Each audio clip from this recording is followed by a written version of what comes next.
what happened next. In Act 3, the action starts up on the roof of St. Angelo's Castle.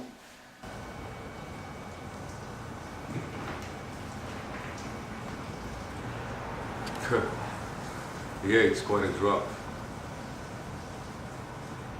And you can see all of Rome. Mario Cavaradossi is getting ready for the execution. He has a ring, that's all he possesses right now, so he gives it to a guard, so the guard would provide him with a candle, some paper, some ink and a pen, so he could write a letter to Tosca, the final letter. And he gets to sing his gorgeous aria. You know the aria.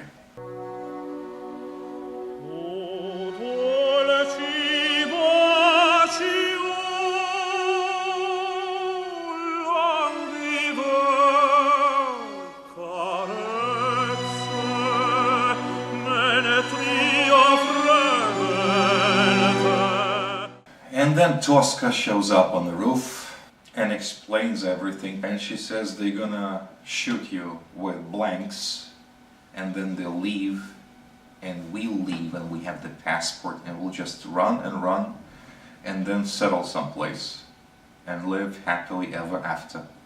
Now, because she's an actress, she's very particular. She says to him that you need to make your fall look natural. They shoot, you drop, and it has to look natural. But try not to hurt yourself, because it's a skill that I learned, in my profession. It's pretty difficult. And he winks and laughs at her, and immediately, almost immediately after that, when she says, "Stop laughing," and he goes like this, she goes like that.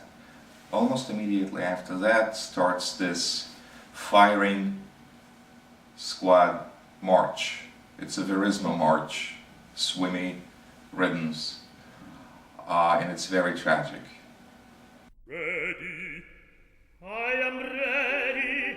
Don't forget now, you hear them firing down, down. Do not stir till you hear me give a signal. No, my darling. And fall correctly.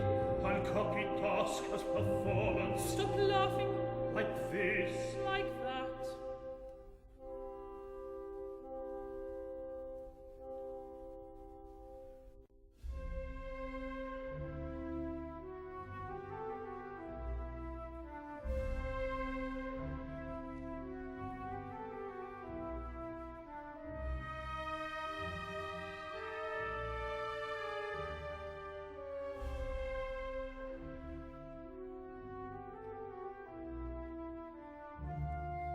Time they are taking, I can't bear this delay.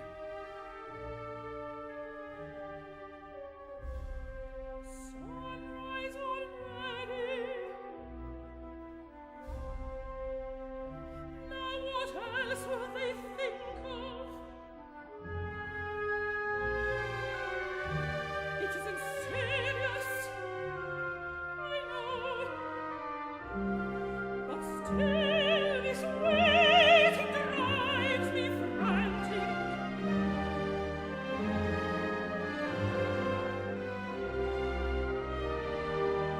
Now then, at last they are ready.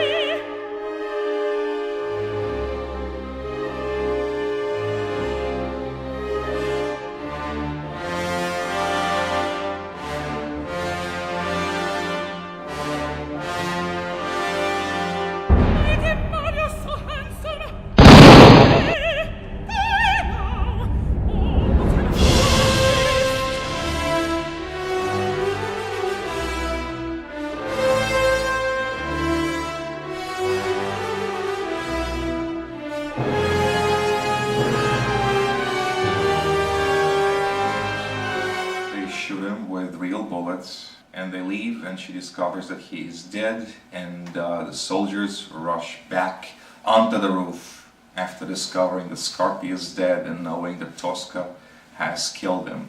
And she runs to the edge and says, "Scarpia, before God," and jumps off. Not yet. Shortly before he died, Puccini wrote in a letter to a friend, and I quote, "Opera is dying because today's audiences are willing to tolerate long musical opuses devoid of melody." Puccini died in 1924. The same year as his last opera premiered, Turandot, and since then no great operas have been written. Well, since we mentioned conductors and performers, we might as well mention directors and set designers. Franco Zeffirelli comes to mind. He is a very conscientious, very scrupulous worker. Back when he designed Tosca for the Met, there are 3 acts in Tosca and 3 locations, and they're all in Rome. He visited all of them one by one, and he measured everything with a measuring tape. The idea was not to copy, but to give the audience the exact impression of Puccini's impression when Puccini was inspired by these settings. And lo and behold, on the stage at the Met, we saw the church, the interior of the church in Rome, where Mario Cavaradossi is painting, Scarpia's office, and the roof of St. Angelo Castle. Larger than life, very minute impressions of those 3. And it looks great in the theater. It so helps the music, it so helps the drama. And that set for Tosca especially was very, very popular for about 20 years. Recently it was taken down and replaced by, well, minimalistic, symbolic something or other, which looks ugly, which doesn't help the music. It's all the me realm again. There are 2 popular streaks there. One is minimalism, where you see cubes, triangles, little pyramids, and lots of jarring colors posing as anything. A river, a mountain, a castle, a plaza, a parlor room, anything. Now, minimalism is over 100 years old. It's no longer modern. It's shameful to call it modern. It's an old idea, old hat.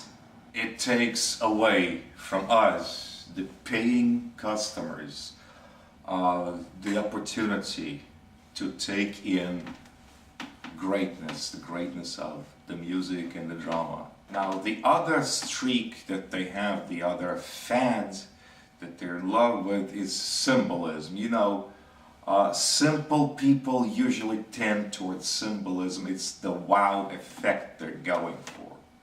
Like, for instance, in that most recent performance of production of Carmen, which I saw, the stage was revolving all the time, showing boring stuff, whatever. In the end, after Carmen is lying dead, killed by Jose, the stage revolves again, revealing the set designer's impression of a corrida, and there's like the corrida audience standing still, and in the middle of the corrida, in the middle of the arena, there's the dead bull lying there, you know, killed by the toreador. And that's you're supposed to say, oh, how deep this is, oh, this is so great, oh, this is so unexpected. It really is. What's the dead bull symbolizing? The fall of the stock market, or real estate, or what? Or is the bull supposed to be the dead Carmen? And mind you, Bizet's music continues to play. Or, for instance, a few years ago in Bayreuth, Germany, of all places, they did another cycle, Wagner's Ring cycle, you know, Gods and Humans, Wotan, Siegfried, and Wotan, the king of the gods, who normally looks like this. He has only one eye because he had to trade one of his good eyes for his wife, long story. This is Wotan, the king of the gods. Now, ladies and gentlemen, this is not Wotan, the king of the gods. This is a mid-echelon clerk in some, financial company or whatever. All that shit is in fact detrimental to opera. It turns away audiences. Now, I'm gonna talk not to the audience, to us, but actually to them who do all this shit. See, the problem with the wow effect in the approach and everything is that an average opera lasts from anywhere from 2.5 hours to 3 hours with the intermissions. You see, the wow effect only lasts for about, 15-20 seconds? Okay, a minute. No matter how much you insult us, or our intelligence, or our sense of the beautiful, or whatever, it cannot get past the 2-minute mark ever. Your wow effect is actually trying to compete with a 3-hour piece, with a 3-hour opera. And after the 2-minute mark, it definitely, if it's not consistent with what's going on in the opera on the stage, it irritates us. It's annoying. Okay, so again, you want the wow effect, you want symbolism, you want to make a statement, write your own operas. Design them any way you like, okay? Change the sets every 3 minutes, so every 3 minutes there's a new wow effect, okay? But leave the greats alone. The greats need the type of sets that they themselves would accept. And that would be sets consistent with the action. No more and no less. And my hat goes off to Franco Zeffirelli, who understands this. The idea of connecting the Red Sea with the Mediterranean, humanity has always been obsessed with it. The Egyptians tried, and I think even succeeded at one point, even though the canal ran from the Red Sea to the Nile first and then to the Mediterranean. The Greeks tried, the Romans definitely made a few plans. Eventually the Coal Age arrived, and in the second half of the 19th century, the canal was completed. The company that undertook that project was a French company, and somebody up there in the management got this bright idea that the opening of the canal should be marked by festivities, celebrations. It would be nice if a fashionable composer could write a new opera involving some Egyptian themes. So they sent a delegation of 2 over to Verdi. They met him at his house, at his villa. He was sitting out in the garden. They approached him and they said, "Bonjour, Monsieur Verdi. We are opening the Suez Canal soon. So we would like you to compose a new opera that would involve some kind of Egyptian themes."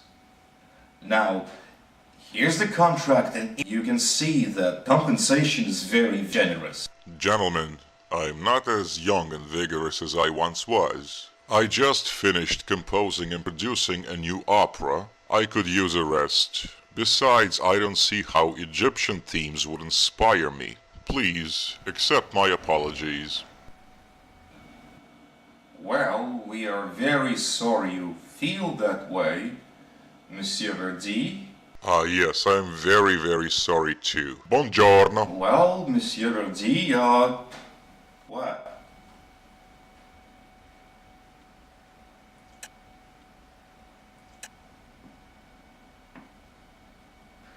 Well, Monsieur Verdi, we have no choice but to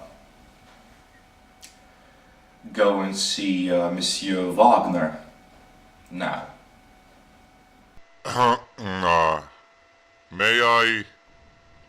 May I see that contract again, please? And that's how Aida got written.